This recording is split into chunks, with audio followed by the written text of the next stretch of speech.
Hello साथियों। तो स्वागत है आप सभी का हमारे YouTube channel online teaching with Kaushal में।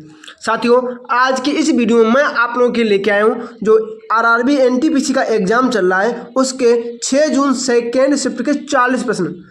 अगर आपको विश्वास नहीं हो रहा है कि वही प्रश्न नहीं है तो जो आपके साथ का कोई साथी परीक्षा दे के आया हो उससे पूछ लेना क्या यही प्रश्न थे। ठीक है साथियों, तो इसमें हमारा पहला प्रश्न क्या हो जाएगा, प्रश्न नंबर 1 इसमें हमारा क्या हो जाएगा, बफ बिल में क्या परिवर्तन किया गया है। जो अभी बफ बिल आया है इसमें क्या परिवर्तन किया गया है। तो साथियों, इसमें क्या परिवर्तन किया गया है, मुस्लिम वक्फ अधिनियम 1923 को रद्द कर दिया गया है और 1995 के वक्फ अधिनियम में संशोधन का प्रस्ताव रखा गया था। वक्फ बिल में सिर्फ 2 परिवर्तन हुए। क्या हुआ है, जो 1923 का मुस्लिम वक्फ अधिनियम था उसे समाप्त कर दिया गया है और 1995 का जो अधिनियम था उसमें संशोधन कर दिया गया है। इसके बाद अगला प्रश्न क्या है हमारा, प्रश्न नंबर इसमें हमारा 2 क्या हो जाएगा, अगर मैं माइक्रोसॉफ्ट विंडोज़ में Alt+Tab दबाता हूँ तो यह क्या करेगा।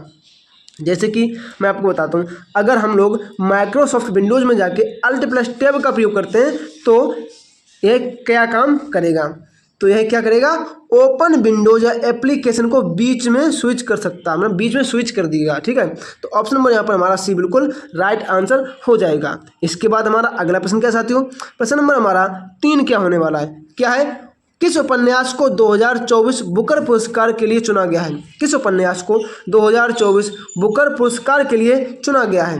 व्हाइट टाइगर तो नहीं, यहाँ पर क्या हो जाएगा, ऑप्शन नंबर बी हो जाएगा, क्या, ऑर्बिटल। ऑर्बिटल को चुना गया है। ये किसने लिखा है, ये ब्रिटेन के सैमंथा हावे द्वारा लिखा गया है। ब्रिटेन के जो सैमंथा हावे हैं इनके द्वारा ये उपन्यास लिखा गया है। और साथियों मैं आपको बताऊं 2024 की करंट आ रही है तो इसका मतलब है कि आप लोग 2024 की करंट पे थोड़ा सा फोकस कर लें तो आपका काम हो जाएगा। इसके बाद हमारा अगला प्रश्न क्या साथियों, प्रश्न नंबर 4 क्या हो जाएगा, नॉमिनेशन दिवस 2024 की तिथि क्या थी। मतलब नॉमिनेशन दिवस के बारे में पूछ रहा है कि नॉमिनेशन दिवस कब मनाते हैं। तो कब, 13 अप्रैल होता है। तो ऑप्शन नंबर यहाँ पर हमारा बी बिल्कुल राइट आंसर हो जाएगा।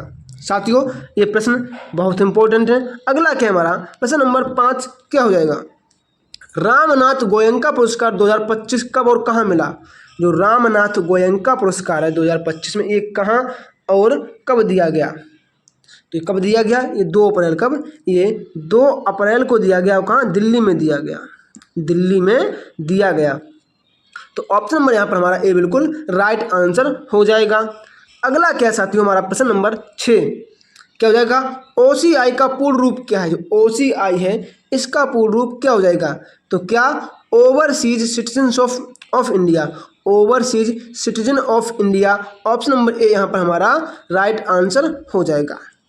चलिए साथियों, अगला क्या हमारा प्रश्न नंबर 7 क्या हो जाएगा, रसोई में पराशर का एक उदाहरण क्या है। जो रसोई में पराशर होता है इसका एक उदाहरण बता दीजिए।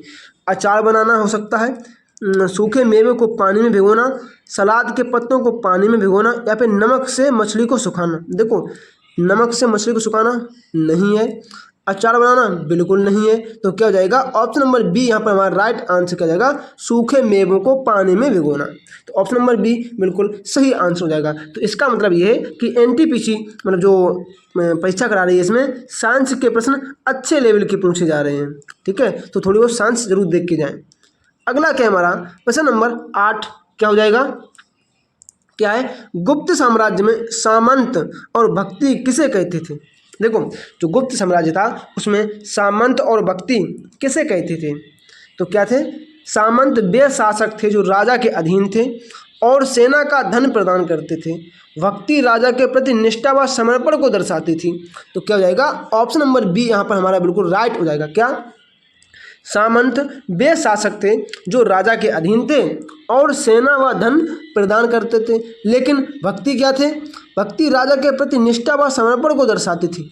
इसका मतलब है कि जो प्रश्न हिस्ट्री के पूछे जा रहे हैं थोड़े अच्छे लेवल के प्रश्न पूछे जा रहे हैं। तो थोड़ी हिस्ट्री को थोड़ा सा डीप जरूर पढ़ लें, हो सकता है जल्दी जल्दी पढ़ लें। तो मैं आपसे वादा करता हूँ कि जो भी प्रश्न आएंगे मैं आपको सारे के सारे प्रश्न कराऊँगा। क्या है प्रश्न नंबर 9, किस उपन्यास को 2024 बुकर पुरस्कार के लिए चुना गया? तो साथियों ये प्रश्न किसी ने शायद दोबारा मुझे बता दिया है, तो मैंने उसको दोबारा टाइप कर दिया है। तो ऑप्शन नंबर बी यहाँ पर हमारा बिल्कुल राइट आंसर हो जाएगा, क्योंकि ये प्रश्न अभी हम ऊपर पढ़ के आए हैं। हो सकता है जो छात्र एग्जाम देने गया है उसने मुझे ये प्रश्न दोबारा बता दिया हो, तो मैंने दोबारा टाइप कर दिया। लेकिन चलिए इसके बारे में कुछ फैक्ट जान लेते हैं। क्या कुल भारतीय विजेता कितने रह चुके हैं अभी तक? बुकर पुरस्कार किसने किसने जीता है? तो 3 भारतीय लोगों को बुकर पुरस्कार मिल चुका है। इसमें एक कौन है? अरुंधति रॉय। कब मिला? 1997 में मिला, the God of small things के लिए। बहुत इंपॉर्टेंट है, बहुत बार प्रश्न पूछा जाता है, तो हो सकता है अगली बार आपकी परीक्षा में आ जाए, तो इसलिए मैंने ये आपको बता दिया है। और आप ये भी याद रखें कि कुल भारतीय विजेता कितने हैं? तो 3 लोगों को अभी तक बुकर पुरस्कार मिल चुका है। इसके बाद अगला प्रश्न क्या है? प्रश्न नंबर 10, 105वां संविधान संशोधन किससे जुड़ा है? जो 105वां संविधान संशोधन है ये किससे जुड़ा है? आरक्षण से, पंथ निरपेक्षता से, पंचायती राज से, या फिर जनजातीय अधिकार से? तो जो 105वां संविधान संशोधन है ये किससे? जनजातीय अधिकार से जुड़ा है। तो ऑप्शन नंबर डी यहाँ पर हमारा बिल्कुल राइट आंसर हो जाएगा। और साथियों तो आप जो संविधान संशोधन है वो सभी के सभी देख लें, क्योंकि हो सकता है संविधान संशोधन से प्रश्न आ जाए। देखो ऐसा है, इंपॉर्टेंट फैक्ट जरूर देख लें, मतलब जो आपके लिए बहुत इंपॉर्टेंट है। संविधान संशोधन देख लें और आर्टिकल तो सभी देख लें, थोड़े ही आर्टिकल इंपॉर्टेंट देख लेना, भाई 200 आर्टिकल इंपॉर्टेंट होंगे तो एक बार में देख लें, ठीक है। चलिए अगला प्रश्न हमारा क्या है? प्रश्न नंबर 11 क्या हो जाएगा? क्या है? 1992 में समाप्त किया गया वह प्रावधान किससे संबंधित जो अनुसूचित क्षेत्र से जुड़ा था? अब बताइए 1992 में तो कौन सा? 73वां संविधान संशोधन हुआ था 1992 में, यही तो हुआ था। 73वां संविधान संशोधन यही तो हुआ था 1992 में, तो यही हो जाएगा राइट आंसर। चलिए अगला क्या है? अनुच्छेद 51 क्या करता है बताइए? अच्छा बहुत सरल सवाल है। अनुच्छेद 51A क्या दर्शाता है? तो ये मूल कर्तव्य दर्शाता है। क्या? मूल कर्तव्य दर्शाता है। ऑप्शन नंबर सी यहाँ पर बिल्कुल राइट आंसर हो जाएगा, हमें कोई टेंशन नहीं है। ये प्रश्न थोड़ा सरल प्रश्न आया है। अगला क्या है हमारा? प्रश्न नंबर 13 क्या हो जाएगा? क्या है? पीवी नरसिम्हा राव सरकार कब समाप्त हुई? पीवी नरसिम्हा राव सरकार है ये कब समाप्त हुई? तो क्या है? तो कब हुई ये बताइए? तब कब? 1996 में हुई थी। पीवी नरसिम्हा राव की सरकार हुई थी, ये 1996 में मतलब कि समाप्त हो गई थी। अगला हमारा प्रश्न क्या है? प्रश्न नंबर 14 क्या है? नागरिकता का उल्लेख किस अनुच्छेद में है? तो कौन से? अनुच्छेद 5 से लेकर 11 तक किसका उल्लेख है? सिटीजनशिप का उल्लेख अनुच्छेद 5 से लेकर 11 तक है। अगला हमारा क्या है? प्रश्न नंबर 15 क्या हो जाएगा? देखो साथियों करंट अफेयर भी अच्छी लेवल की पूछी जा रही है। क्या है? कांस फिल्म फेस्टिवल कहाँ हुआ था? जो कांस फिल्म फेस्टिवल है ये, या इसका आयोजन कहाँ किया गया था? तो कहाँ किया गया था? फ्रांस में। फ्रांस में किया गया था। तो ऑप्शन नंबर सी यहाँ पर हमारा बिल्कुल राइट आंसर हो जाएगा। साथियों अगर आपने अभी तक मेरे चैनल को सब्सक्राइब नहीं किया है तो कृपया चैनल को जरूर सब्सक्राइब कर लें, क्योंकि मैं आपसे वादा करता हूँ मैं आपको यहाँ पर डेली आरआरबी एनटीपीसी से जानकारी देता रहूँगा, सबसे पहले जानकारी दूंगा। तो क्या है? प्रश्न नंबर 16, 2023-24 में भारत की गरीबी दर कितनी थी? तो कितनी थी? 10.4%। गरीबी दर की बात पूछ रहा है, इसका मतलब है कि प्रश्न अच्छे लेवल के बनने की संभावना है। और मैं आपसे ये बता दूं कि जो करंट अफेयर है थोड़ी अच्छे लेवल की आ रही है। तो ऑप्शन नंबर बी यहाँ पर हमारा बिल्कुल राइट आंसर हो जाएगा। अगला क्या है हमारा? प्रश्न नंबर 17 क्या हो जाएगा? क्या है? साई कौशन सैन्य अभ्यास किस देश के बीच होता है? जो साई कौशन सैन्य अभ्यास है ये किन 2 देशों के बीच होता है? तो किसके बीच होता है? एक तो भारत, क्या? एक तो भारत, दूसरा क्या है? यूएसए। भारत और अमेरिका के बीच साई कौशन सैन्य अभ्यास होता है। चलिए अगला क्या हमारा? प्रश्न नंबर 17 दोबारा रिपीट हो गया, हो सकता है किसी ने दोबारा बता दिया हो। क्या है? नॉमिनेशन दिवस 2024 की तिथि क्या थी? तो क्या थी? 13 अप्रैल। 13 अप्रैल। अभी हम लोग पीछे बढ़ के आए हैं। अगला क्या है? प्रश्न नंबर 19 हमारा क्या हो जाएगा? IPL 2025 में कोहली की उपलब्धि क्या थी? मतलब ठीक है, तो क्या देखो सबसे तेज शतक नहीं किसने मारा? ये तो उसने मारा वैभव सूर्यवंशी, RR का खिलाड़ी है। अगला क्या है? और इसने क्या किया? इन्होंने क्या 8, जो कप्तान तो थी नहीं अब की बार, इन्होंने 8000 रन पूरे कर लिए हैं। ठीक है, मतलब 8000 रन पूरे करने वाले पहले खिलाड़ी बन गए विराट कोहली। किसमें? RCB टीम में। किसमें? RCB टीम में। अगला क्या है हमारा? प्रश्न नंबर 20 क्या हो जाएगा? क्या है? 2024 की best Indian player of the year कौन बनी है?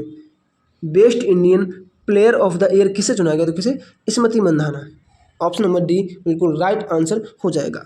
चलिए अगला क्या है, प्रश्न नंबर 21, दिल्ली की सीएम कौन थी? तो दिल्ली की सीएम कौन बनी? तो कौन? अभी आपको पता कौन? रेखा शर्मा बनी। रेखा शर्मा जी दिल्ली की सीएम बनी है।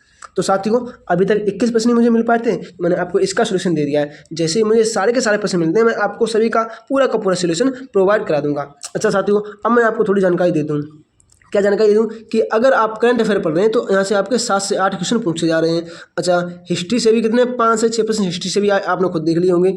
तो और साइंस के भी 1-2 प्रश्न आ रहे हैं। तो आप ये मोटा मान के चलें कि ज़्यादातर थोड़ा करंट अफेयर का वेटेज थोड़ा ज़्यादा है।